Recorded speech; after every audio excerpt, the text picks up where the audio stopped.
Ma très chère Barbara, bonjour. Aujourd'hui, je te parle d'un petit livre qui s'appelle La vie des mouches de Magnus Mur. C'est un Suédois, donc je suis absolument désolée pour la prononciation terrible et pour les bruits que mes chats font sur la table. Ça a été édité aux éditions Sarbacane en 2011, mais avant tout, c'était sur un blog. Alors, je sais pas trop comment parler de ce livre. Ce sont uniquement des illustrations qui expliquent comment vivent les mouches, hein, ça paraît logique vu que c'est le titre, avec des sortes de mouches et des dessins autour des mouches pour les mettre dans des activités. Voilà.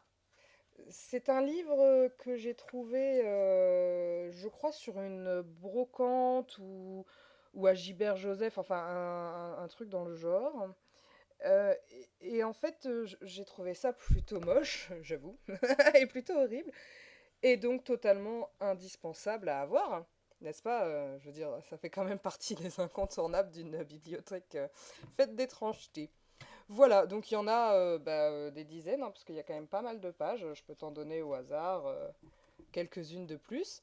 J'ai pas grand-chose à en dire, voilà, ce sont des mouches manifestement mortes mises en situation humaine.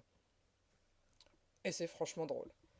Voilà, bah écoute, juste une petite dernière pour la route, parce que elles sont mignonnes, les petites ballerines quand même, avec leurs petits tutus qui sont leurs ailes. Voilà, et il y en a plein d'autres, allant du super-héros au joueur de piano. Eh bien, c'est tout, parce que je sais pas trop quelle analyse faire de ce genre de livre, mais je le trouvais assez incontournable dans l'idée de te parler de choses étranges. Voilà, bah écoute, je t'embrasse. Léon est à moitié couché sur le clavier, donc je suppose qu'il t'embrasse aussi.